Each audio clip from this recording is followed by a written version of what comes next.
আসসালামু আলাইকুম এভরিওয়ান। মার্কিনদের আধিপত্য বা তাদের যে ক্ষমতা যে শক্তি সেটা ইরান যুদ্ধে এক কথায় দুমড়ে মুচড়ে পড়ছে এবং যে কারণে তারা কি করছে এই যুদ্ধ থেকে পিছিয়ে গেছে। কেন আমি সে প্রমাণ দিচ্ছি এবং সেই প্রমাণ সামনে আসছে যে আসলে তারা কেন এই যুদ্ধ থেকে পিছাই গেল।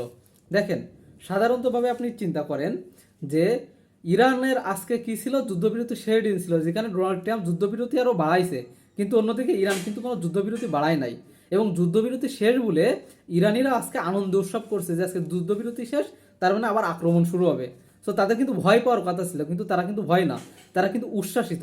এবং আইআরজিসি কি করছে, তেহরানের রাস্তায় তাদের ক্ষেপণাস্ত্রগুলো প্রদর্শন করছে যে তারা নতুন কী সব ক্ষেপণাস্ত্র উৎক্ষেপণ করবে বা কোনগুলো নিয়ে সামনে আক্রমণ করবে। সো এখানে আমেরিকার কিন্তু বিশাল বড় পতন হয়েছে। যে কারণে মার্কিন সংবাদ মাধ্যম দ্য ওয়েল স্ট্রিট জার্নাল তারা লিখছে যে ইরানিরা ডোনাল্ড ট্রাম্পকে দিয়ে ঘুরাচ্ছে বা তাকে খেলাচ্ছে। সো ট্রাম্প রেগে যায়, তার টুইট করছে যে ওয়াল স্ট্রিট জার্নাল পথভ্রষ্ট হয়েছে এবং দ্য হিল একটি প্রতিবেদন প্রকাশ করছে যেখানে তারা দাবি করছে যে মার্কিনদের যে পরিমাণে ক্ষেপণাস্ত্র মজুদ ছিল বা অস্ত্রের মজুদ ছিল সে অস্ত্রের মজুদ অনেক অংশে কমে গেছে এবং এমন একটা অবস্থা যে তারা এই যুদ্ধ আসলে সামনে কন্টিনিউ করতে খুবই ভয় পাচ্ছে। কারণ ইরানের সাথে এই অবস্থা যদি সামনে চীনের সাথে বাঁধে তখন তাদেরকে টেক্কা দেবে কিভাবে। সো তারা এক কথায় দুর্বল হয়ে পড়ছে শক্তির কাছে, সুপার পাওয়ার অন্যান্য সুপার পাওয়ারদের কাছ থেকে তারা এখন দুর্বল, যারা ইরানের সাথেই পাচ্ছে না।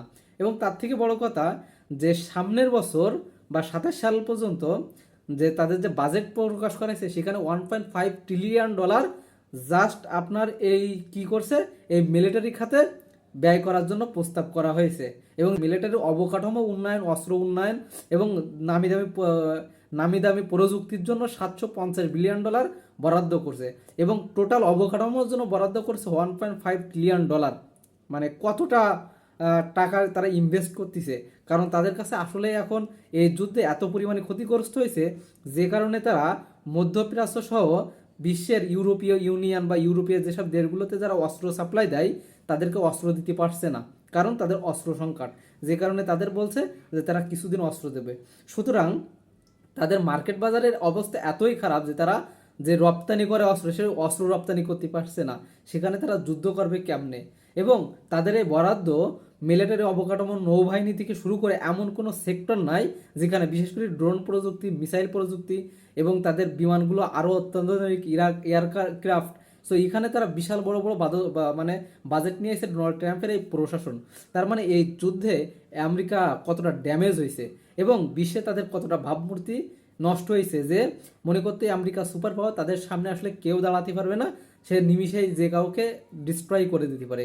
কিন্তু আলটিমেটলি ইরান তাদের চোখে আঙুল দিয়ে দেখাই দিছে যে ইরান তাদেরকে ভয় পায় না।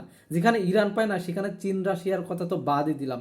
সুতরাং এখানে মার্কিনদের বা যুক্তরাষ্ট্রের বিশাল বড় একটা পরাজয় হয়েছে এবং ডোনাল্ড ট্রাম্প যার শুরুটা করে দিয়েছে একদম প্রকাশ্যে। সুতরাং মার্কিনদের থেকে এখন আসলে যে ক্ষমতা, যে পাওয়ারটা ছিল সেটা আস্তে আস্তে কমে যাচ্ছে। অবশ্যই এটা সত্যি যে সুপার পাওয়ারদের পাওয়ার সবসময় থাকে না, যারা সাম্রাজ্যবাদ চালায় এটা থাকে না, ক্ষমতা কখনো কারোর চিরস্থায়ী না। তাই সেটা দেশের ক্ষমতা হোক আর বিশ্বের ক্ষমতা হোক, যুদ্ধবিরতি করতে করতে সেই যুদ্ধবিরতি হয়ে যাবে কিন্তু আর শান্তির চুক্তি হবে না। কারণ তাদের প্ল্যান সামনে তারা ইরানকে আবার হামলা চালাবে এবং ইরানও প্রস্তুত তাদের সাথে সামনে আবার যুদ্ধ করার জন্য।